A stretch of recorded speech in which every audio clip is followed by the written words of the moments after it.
मित्रों, महाभारत के युद्ध में एक से एक महारथी, एक से एक योद्धा भाग लिए थे, किंतु एक सबसे बड़ा योद्धा था जिसका कहीं कोई तुलना ही नहीं हो सकता था।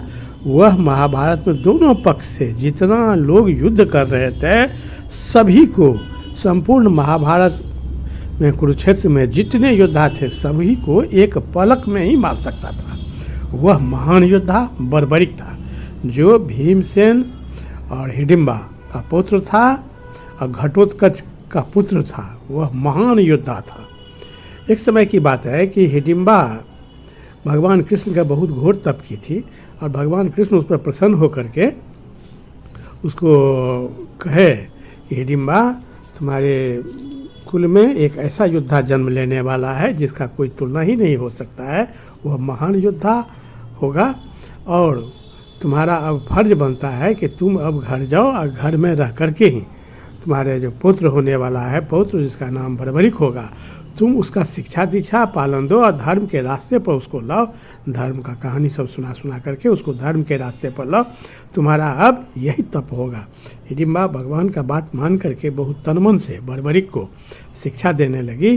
और उसका प्राथमिक गुरु हिडिंबा ही थी, जो उसकी दादी थी, और वे एक से एक धर्म का कहानी सब सुना करके उसको बड़ा धर्मात्मा बनाई थी।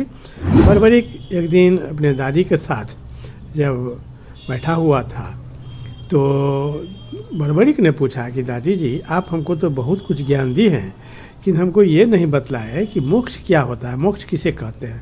तो हिडिंबा ने बतलाया कि मोक्ष है कि मनुष्य जब काम से निष्काम हो जाता है तब वह भगवान के शरण में लीन हो जाता है, भगवान के शरीर में लीन हो जाता है, उसी को मोक्ष कहा जाता है। फिर कि यह कैसे मिलता है, तो अगर काम से निष्काम हो जाए, कोई मनुष्य काम करे कि उसका कोई फल का उसके मन में इच्छा नहीं हो, निष्काम भाव से कर्म करे, तब वह उसका मोक्ष प्राप्त होता है। क्योंकि तो बहुत कठिन काम है। तो कहे कि दूसरा कोई उपाय नहीं है। तो हाँ, अगर भगवान के हाथ से मृत्यु हो जाए तो सीधे मोक्ष हो जाता है।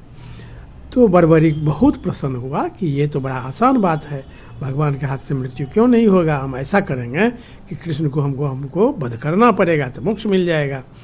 हे कृष्ण, तुमको क्यों वध करेंगे, तुमसे काहे युद्ध करेंगे।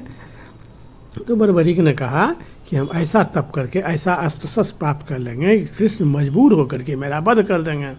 वह बड़ा खुशी हुआ और उसके बाद वह जा कर के देवी माँ का घनघोर साधना करने लगा। तो दुर्गा जी प्रकट हुई, नवदुर्गा। उन्होंने बर्बरिक को एक से एक अस्त्र दिए, एक से एक वरदान दिए और उसके बाद कहे कि पुत्र बर्बरिक, तुम और कुछ दिन तप करो कि पराम्बा जगत माता देवी तुम पर प्रसन्न हो जाए।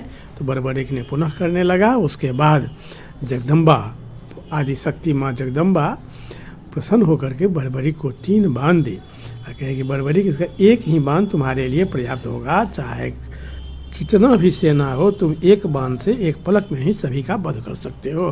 बर्बरिक बड़ा खुश होकर के वहाँ से आया। उसके बाद उसको समाचार मिला कि हस्तिनापुर में महाभारत का युद्ध होने वाला है। तो वह भी युद्ध में भाग लेने के लिए बहुत इच्छुक हुआ और वहाँ से हस्तिनापुर आया, सबसे मिला। कि जब पांडव लोगों से मिला, कृष्ण भी थे, तो बर्बरिक ने कहा कि हम युद्ध करना चाहते हैं। तो कृष्ण इस बात को समझ रहे थे कि बर्बरिक, तुम किसके पक्ष में युद्ध करोगे। तो बर्बरिक ने कहा कि अपने परिवार के ही पक्ष में युद्ध करूंगा, किंतु मेरा ये सिद्धांत है, हमको गुरु से यही शिक्षा मिला हुआ है कि जो पक्ष हारने लगेगा उसके पक्ष से मैं युद्ध करने लगूंगा, हमारा यही सिद्धांत ही है।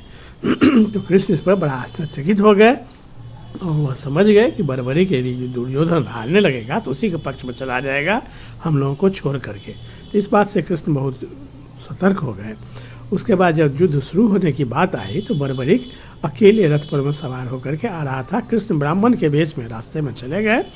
कहे कि तुम बर्बरिक हो। तो हाँ, तो आप कैसे पहचानते हैं। तो हम सबको पहचानते हैं, हम सब कुछ जानते हैं। उसके बाद बात हुई। उसके बाद बर्बरिक ने कहा कि हम महाभारत के युद्ध में भाग लेने के लिए जा रहे हैं। तो कृष्ण ने पूछे किसके पक्ष में तुम युद्ध करोगे। तो बर्बरिक ने कहा कि मैं अभी युद्ध नहीं करूंगा, मैं देखूंगा कि जो पक्ष हारने लगेगा हम उसी के पक्ष में युद्ध करेंगे। कि चाहे कितना भी वो अन्यायी अत्याचारी हो, तुम उसी के पक्ष में युद्ध करोगे। कि हाँ, अन्याय और अन्याय से हमको कोई संबंध नहीं है, वो आप लोग जानिए, आप ब्राह्मण हैं, हम तो जो हारने लगेगा, हमारे गुरु का यही आदेश है, उसी के पक्ष में मैं युद्ध करूँगा। तो कृष्ण बड़ा चिंतित हो गए कि जो दुर्योधन अगर हारने लगेगा तो उसी के पक्ष में युद्ध करने लगेगा और एक ही पल में ये सभी को मार देगा। ये तो बहुत बड़ा द्वितीय योद्धा है, इसके पास असीम शक्ति है। तो कृष्ण बड़ा चिंतित हो गए। उसके बाद कहे कि तुम अपने अस्त्र का परीक्षा करके दिखला सकते हो। तो वहाँ एक पेड़ था। बड़बड़िक ने कहा कि ठीक है, हम दिखला देते हैं, और एक ही बार में पेड़ का सारे पत्ते को मैं निशाना बनाता हूँ, जिसमें अनगिनत पत्ते हैं, और एक ही बार में सभी पत्ता को छेद कर दिया। और ऐसा आश्चर्यजनक बात भी हुआ कि कृष्ण एक पत्ता को अपने हाथ में रख लिए थे छिपा।